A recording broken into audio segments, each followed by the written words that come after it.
Hey guys, my name is Ryan, and we're back again with another Spirit Island video. Today, we are back with the second installment of the Aces series. In this series, I am showcasing low and moderate complexity spirits who are uniquely strong against every adversary, and identifying keys to success with the goal of helping you get your first level 6 victory. We're playing less complex spirits so that we can focus on the nuances of the adversary without getting tripped up with the puzzle that exists within our spirit.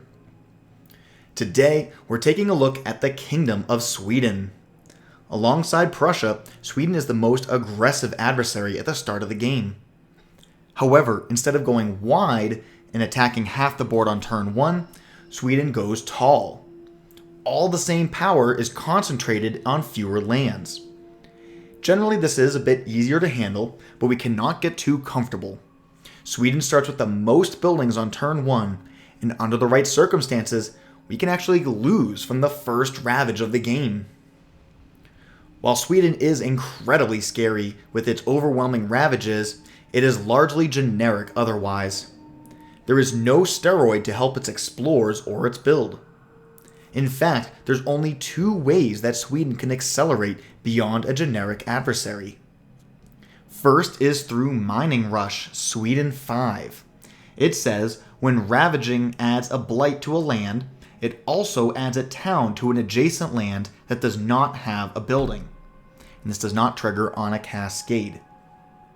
So, this ability can add up to 2 more towns to the board every turn, but there are 2 constraints. There was that first constraint where, we have to have a ravage and that must add a blight. If we successfully defend the land, or if we skip the ravage altogether, then there is no blight added and we do not trigger. In fact, there are some effects that exist in the game which can let a ravage through, but just not allow it to add a blight, and that works just the same. There's a second restriction though, and that is that we only get a town if there is an adjacent land that does not have a building already. So, especially when you get into certain corners, like on this board, land number 8 has only 2 adjacencies. If there's already a town in the 7 and the 6, we can just let the blight happen in the 8 and nothing will get added. The second way that Sweden can accelerate beyond just a generic adversary is through its escalation. Up here, swayed by the invaders. After invaders explore into each land, if that land has as many invaders as Dahan, replace a Dahan with a town. So this also has an if, meaning that it is preventable. So one little thing that people get tripped up on is that the word is that as many as, at least as many as. So if we have an equal number of invaders and Dahan, this does trigger. But if we have more Dahan than there are invaders, there is no trigger. And if there's no Dahan at all, then there is no Dahan to be replaced. So it functionally skips as well. This is the only escalation across all the adversaries that we can reasonably skip or ignore or prevent from happening. With every other adversary, it's just gonna happen, reasonably speaking. However, making this not be a problem to deal with is actually gonna be one of our keys to success. If we are unable to prevent escalations, we're unable to prevent Mining Rush, then Sweden will build extremely fast while destroying our Dahan, which is our tools, and that is how we're gonna lose. We're gonna get snowballed upon. We don't have an additional loss condition, but functionally it is from blighting out. That's the most common way that we're going to lose. With that being said, here are our 3 keys to beating Sweden. First is to negate the early game. Sweden has the strongest starting board of any adversary. For the first few turns, Sweden is going to outpunch any spirit. We need to find a way to survive the early game, so we can turn the corner in the mid game and actually try to win in the late game. For the first 3 or 4 turns, we must focus on stalling out the game.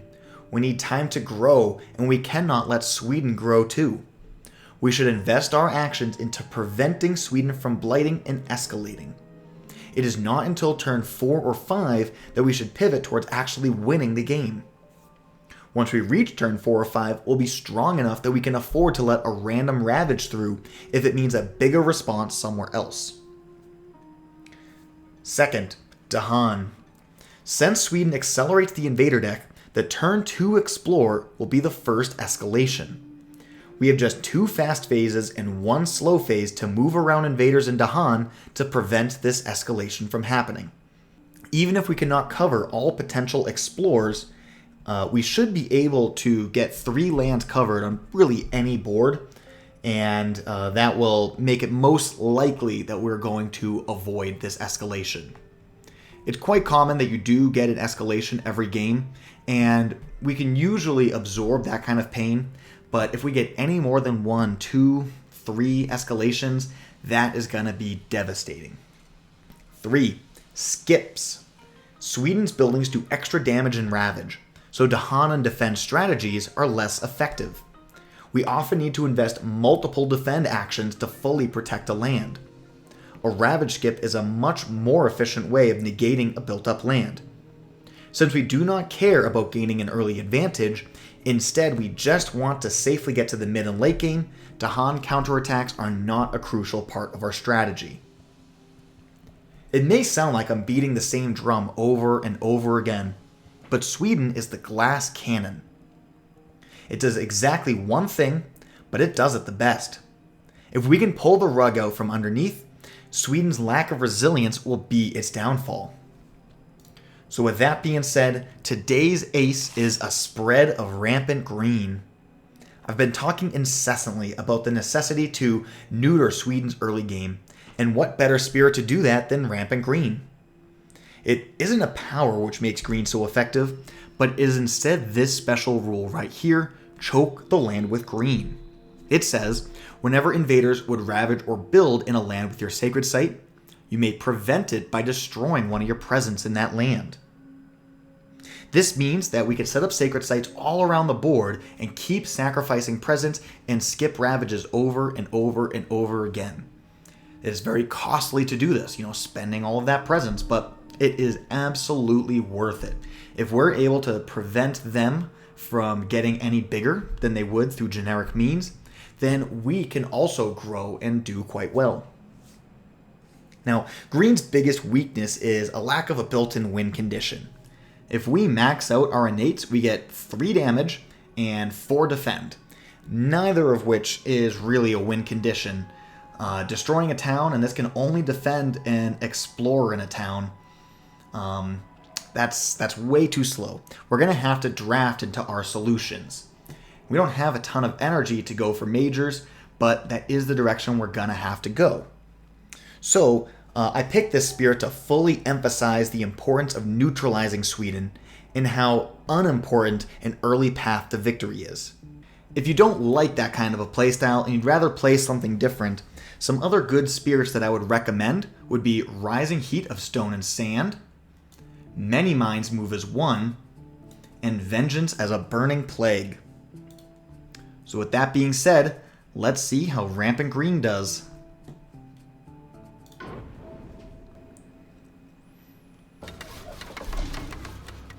Okay, so we're setting up and we're getting started with a Sands Explore. Now, due to the nature of Rampant Green, we are a little bit stronger in the jungles and wetlands. We can always grow into them.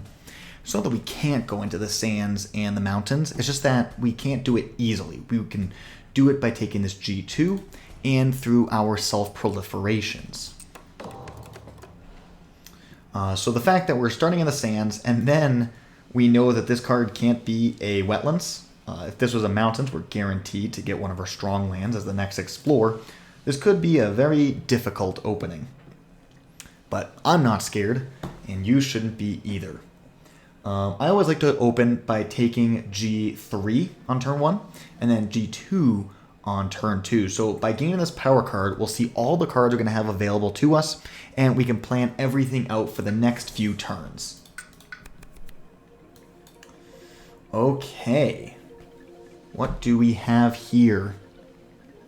So the first thing that we want to think about is we want to prevent ourselves from getting escalated on. So what are the lands that we are risking escalation right now? Well, if we were to just immediately go to a stage 2, we are getting hit in the 1, 5, and 8. And our goal is to reduce as many of those as possible from being a threat. Thankfully, there's only 2 possible cards that can happen here, and so our decision tree is kind of small. If mountains and if jungles. Since we're playing Fields Choked as a slow card, I think we're going to quickly see that this is the best card to play. It's slow, we can react accordingly. It moves towns, it moves Dahan, it just moves everything that we need. We can, pre-plan out where we want to go. So if we were to get a mountains, okay, well that's good. The jungles is just solved by itself. There's really nothing we can do about land number 8, and we can pair up these 2 Dahan. I like to put them both into the 1. As long as we get any other plant water card, we'll be able to get a defend 4, and we will be able to protect this land. We do have a plant water available to us right here with Thriving Choke Fungus. So that's one option. If we were to get a Jungles Explorer, well, now we're at risk of escalating here in the 3. So we could push this Dahan. We want to push these 2 Dahan over into the 5. Because it'll build. So even if we get 3 Dahan in there, then you could have, an Explorer town come in with a 3rd Explorer. 3 against 3 is tied. So we'd push the Dahan out into the 5. And then we'd be safe here. Although we would be facing 2 lands that we can get escalated on. Okay, it's a little bit worse. So mountains is definitely the easier path for us. And if we get the mountains, we're going to want the Thriving Choke Fungus. If we get the jungles, well, Thriving Choke Fungus is still a good card. Certainly better than like a Portents of Disaster. Bird's Cry is absolutely something to consider. That fast Dahan movement could be a way to save our skin. Would not be able to do anything here because any direction is just as bad. Well, we could, kick some stuff around, get this guy into the middle. Sky Stretches is always a very good card, but it doesn't do anything right now. And at the early stages of the game, we don't care about winning. This is a card that helps us win the game. It does not help us stabilize, though. So I believe that Thriving Choke Fungus is the answer. We're going to put our presence down here in the 3, so that way we have range and targeting to every single land on the board.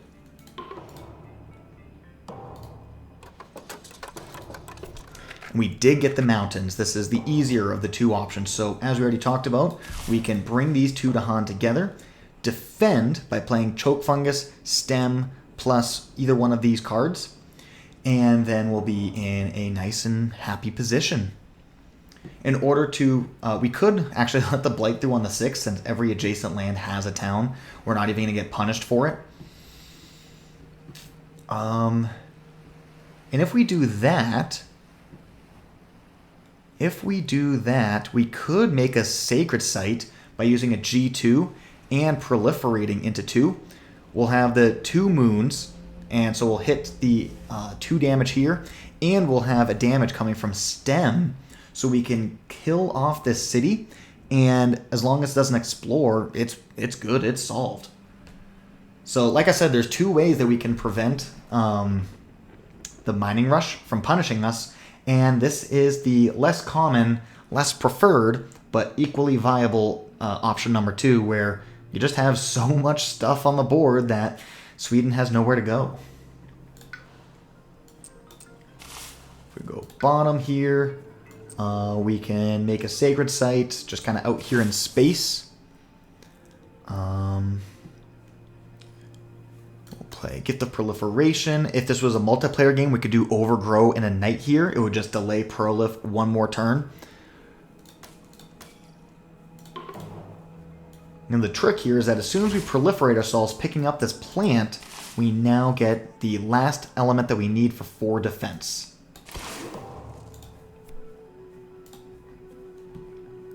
+1 damage. Thankfully, that makes us hit for 5, not 6, so we do not get an extra blight for that.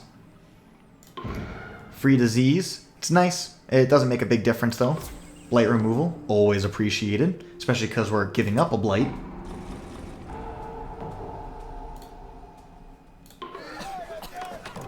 And we have to keep the Sacred Site there. It's not worth saving the disease because we need that third damage coming from Stem. Fortunately, we did get the Coastal, so we are actually threatening escalations in all of the lands. That's a bit freaky. Even a thriving choke fungus dropping a disease here would not stop us from escalating. So this is a very precarious situation to be in.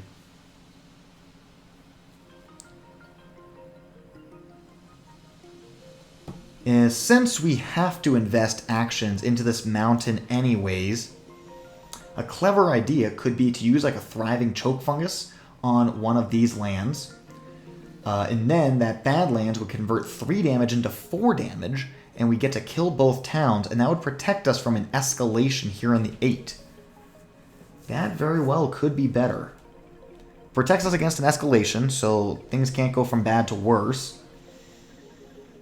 And having a disease is really nice for the long term. I'm going to put that disease here. Oftentimes a disease event will just kill Dahan, and there's no reason to let that happen for free.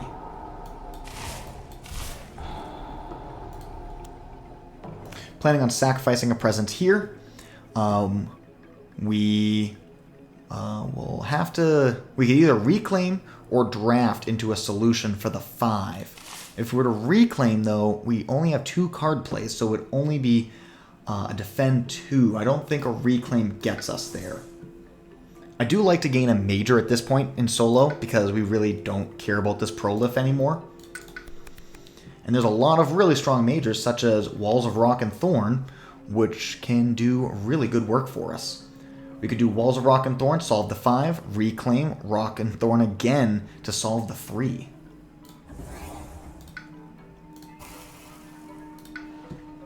Definitely want to pick up this extra energy.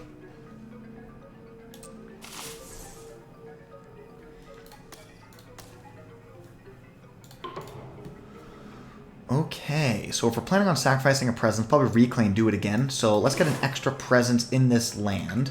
Going bottom track, that'll give us access to 3 card plays next turn.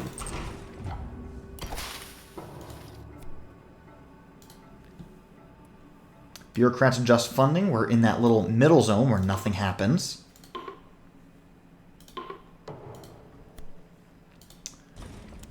And killing explorers doesn't make any difference at all. We care about stopping the blight. We don't care about stopping the builds. And yep, we got the unfortunate escalation here. 1 damage won't get us anything accomplished anywhere. Okay. So now we've got our 1 escalation. Hopefully, we're going to see if we can stop this land. If we can hit our 3 card plays to get our innate defend 4, then we should be all done with taking escalations for the rest of the game. Something like a Fire in the Sky is another interesting way of dealing with this land. Produces a little bit more fear. However, I don't think we're hurting to stay on Element. Also, there are things like Ignore Strife this turn, which could be very punishing. But Strife is disproportionately more efficient against Sweden because those cities hit for 5, so it's functionally a much larger defend. Flowdown River is an interesting option. We could take it and then push this Explorer out. That way, the Wilds will protect us for the rest of Stage 2, and if not the first Stage 3, in case Mountains is the card that was dropped. It is also on Element, so we could take it and get our Defend 4 still. So I'm going to take this Flowdown River.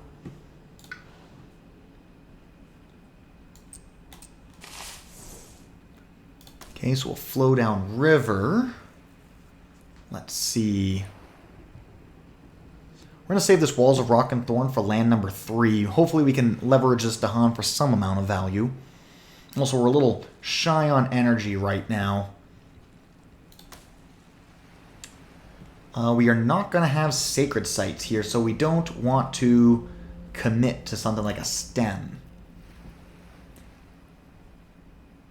We could do a Thriving Choke Fungus, right? Going here into the 4 would be a very nice spot for a Badlands. All we need is any plant card. We have plenty of those. We could use this Field's Choke to bring these Dahan into the game. Though, bringing the Dahan here into the 6 is very risky business unless if we get exactly a Sands Explore next. But also, if Field's Choked, we could use it to just push this town out, and that would pocket off the 8.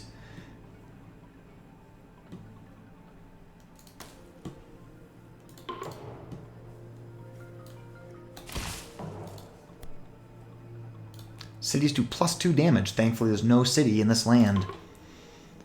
Get a free disease, but we get to ignore a disease.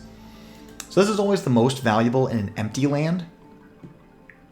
We could put it here in the mountains, because after we push this guy out, the wilds will stop the next card, and then the disease will basically solve the card thereafter. So by putting both the wild and the disease into the 5, we should be well protected for a good while.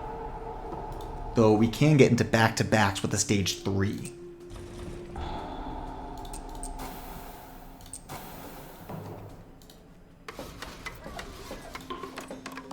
Oh, that doesn't do anything, but that's okay. We have 1 damage here, and we have a Badlands, so it'll work out just fine.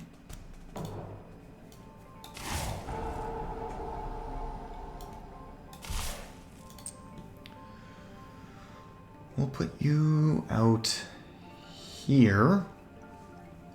We're about to get a Badlands here, so we're stronger in this land.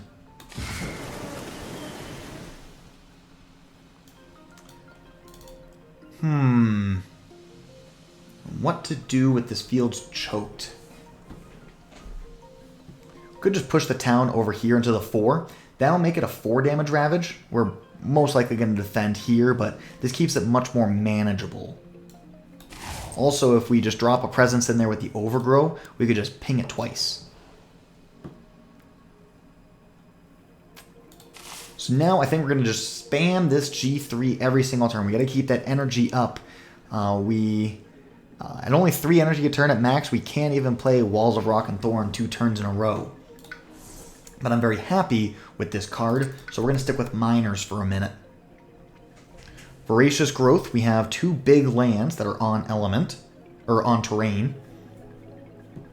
Call the Dahan Wave. We're planning on playing this Overgrow, so we could transform this town into a Dahan. Since we have a stage 2 coming up next, and we've already seen Coastal, that'll solve the land. We could invest our Defend 4 here into the 6. That seems compelling to me.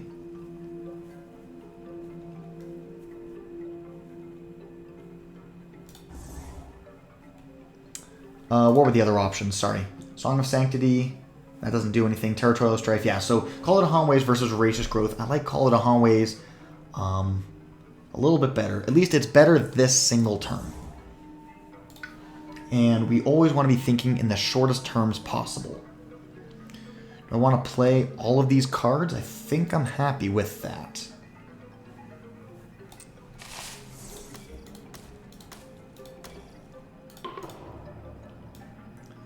Okay, so we can Overgrow over here.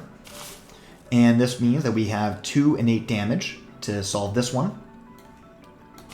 Walls of Rock and Thorn. Do this. 5, 6, 7, 8, 9, 10. Still not fully defended. We'll close the gap here. Making use of that Dahan. It's not a good primary game plan. We can see it was very inefficient because we used 2 defends to accomplish 1 action's worth of value.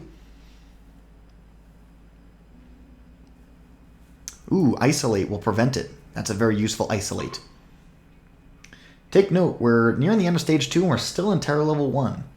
But we're comfortable. We are not letting the game run away from us, and we will get a win here. It just, takes a little bit of time to get there. I don't think this reclaim matters. I think we're going for a full reclaim anyways on our next turn. Ooh. Well, getting free value here allows us to use this Call of Dahan Waves, perhaps in the corner. And if we do use it in the corner, No, I still kill the town. I get the fear. We're so low on fear.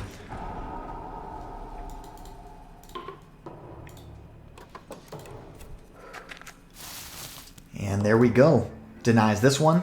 And if the stage 3 comes up as a mountain, we'll stop the build. And so we should be pretty comfortable.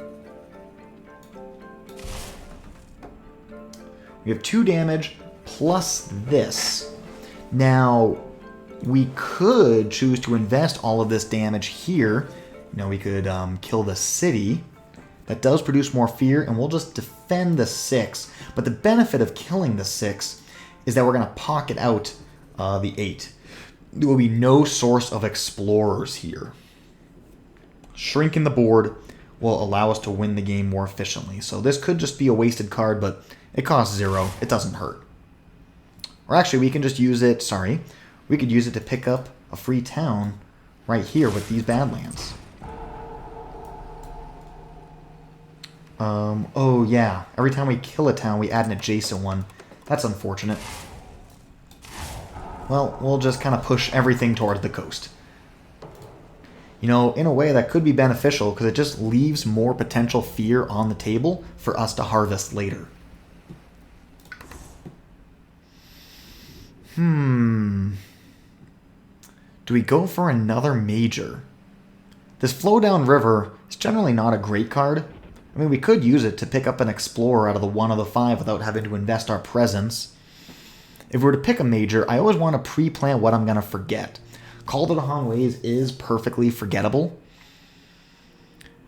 I do want to play like a Fields Choked and use the Walls of Rock and Thorn to get a nice counterattack here in the 2. Overgrown the Night is really just 3 fear. We could probably do better than that, especially if we're going to be paying that much energy. Now, Pyroclastic Flow. Let's see. We are short, well, all of the elements. Unleash is way too inefficient for me. I'm not a fan of Insatiable. We could use it here in the 4. It would do Gather, be 6, 7 damage. That would kill all the buildings. And because it's a wetland, we can always grow right back in there. That is actually very exciting to me. And we don't really have anything to do this turn. It would be a nice turn to sneak in an Insatiable Hunger of the Swarm. Use it only once, most likely. But if we kill off all of this, then we shrink the board a little bit more. And we get another 2 lands pocketed.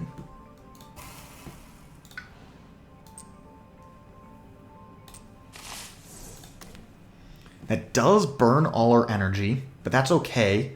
We got a Flowdown River to handle whatever explores of these 2 lands. Though I guess Assange, we might want to kick this guy out. Jungles, kick this guy out in order to preserve the pocket. Bring those guys in. And I don't see any reason to play a stem this turn. Because we have no moon, 1 damage without Badlands is insufficient to accomplish anything. Gives us more options for the future. Defend this for 2 or 4. Hey, cool.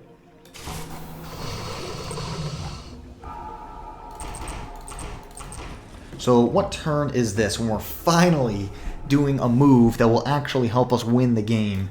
Let's see. The Sands is the first Explorer, so that was, turn 1. It went here. Turn 2, turn 3, turn 4, turn 5, turn 6. Sorry, we're on turn 5 right now. And now we're finally making moves to win the game. And yet, we are in an incredibly comfortable position. So trying to win early against Sweden, it's pointless, right? If you gamble and it doesn't pay off, that can just devastate your game. But here, we're doing just fine. Adding a Wilds. Really like it. We're guaranteed to get this to come up in soon. So now this is solved, this is solved. Disease, this is solved. We're shrinking the game more and more, and our Walls of Rock and Thorn can hit both of these. Probably should prioritize drafting an Earth card to pair with it. Let's see. We're going to build here in the jungles because we don't want this to get too big. Walls of Rock and Thorn might not be able to protect us by itself. Oh, sorry, wrong one. Meant to click Wild and build.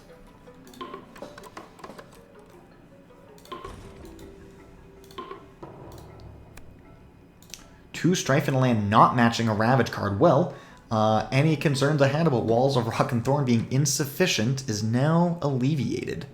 It could maximize out at 10, 5, 6, 7, 8, 9, 10, 11, 12, 13, 14. We actually do need this Strife in order to stay efficient. Now we are no longer reliant on our innate for double defense duty.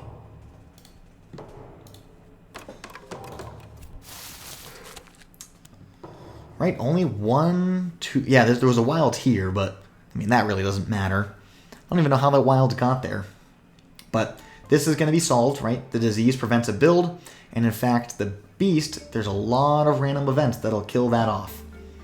And we don't have to interact with this guy at all. We have a disease to protect him too, or to prevent that from happening too.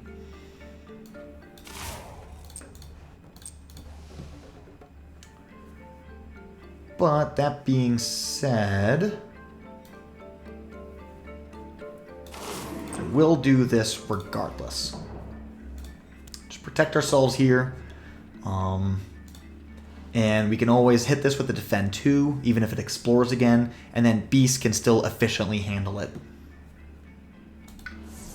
We have a game plan to win. Thankfully, we got Ravage into Ravage, so that is using this Walls of Rock and Thorn, a path towards victory. So really now we're just focused on making sure we have enough energy. We want a Plant Earth card for thresholding purposes, and we do get Renewing Boon. Not a great card, but it is the card that gets the job done. Pull Beneath the Hungry Earth. We are looking quite comfortable in our sands and our wetlands, so that's not going to get anything done. Favor the Sunlit Dark does not do anything that we need, and Scour, we don't need more Blight right now. So Renewing Boon it is.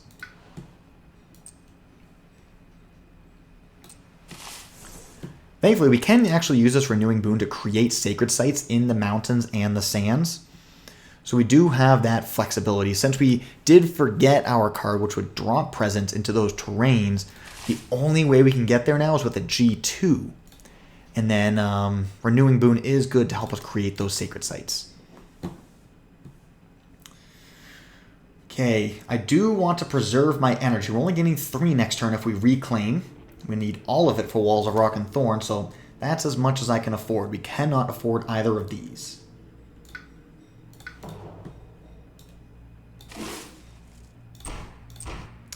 Kill the non-strifed things. If the strife is ignored, it's only going to be hitting for 9, so we're still protected. And the Badlands will let us kill all the buildings. There's nothing in this land, so it doesn't hurt. Let's double up. Why not? Could be a very dramatic series of several events at the same time, but no, in a serious way, there's no worries. This is very nice. We have 2 cards in hand that we're happy to discard since we're reclaiming anyways. So nice free fear and get a beast. Aha. We lose a Dahan. We want to get the full value out of this counterattack. Even if our next one is worse, we're going to keep on shrinking the game.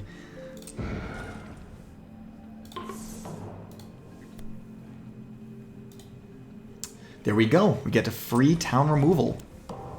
It's kind of the same as getting a Dahan counterattack, right? We just don't get the fear. How close are we to a Terra level 3? Not close at all. In terms of how much fear we produce.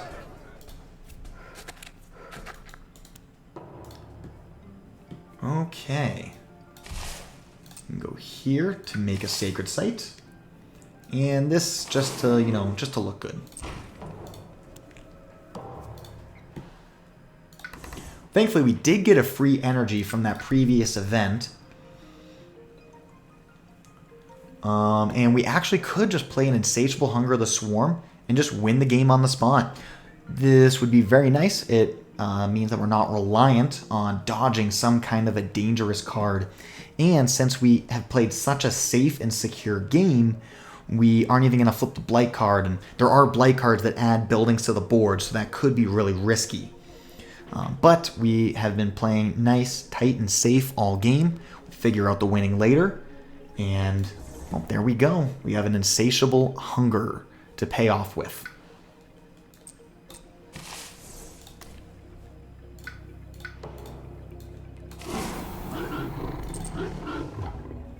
I guess all the Dahan are going to die anyways. I think we're one fear short of a Terror level 3 victory. So, very nice. Clear island. Only a couple explorers going back. So, what turn was that? Turn 7? Turn 8 when we finally won? Turn 8. Sure, the fast phase of turn 8. Well, I hope this was a good demonstration of the mentality that we want to have when playing against Sweden. We put everything that we had into suppressing the invaders. We only took one blight without defending it. And that was because there was adjacent buildings all over. We could get away with it. And that did allow us to do other cool stuff, but by playing that preventative measure, Sweden was not able to grow faster. We prevented everything else from happening. This is a starting blight, and then these 2 blight were added by our insatiable hunger of the swarm. So we controlled the Dahan. I believe we took 1 escalation that whole game. Yeah, we took 1 escalation that whole game. So that we did a good job there, and we were able to stop every other ravage. Winning came later, and we were just fine doing it. Once we started to get ahead and we started to chip away, created this pocket, Sweden has no counterplay whatsoever. They're just going to fold over and die. So I hope this was very informative. I hope this was helpful for you guys. Thank you so much for watching, and have a glorious day.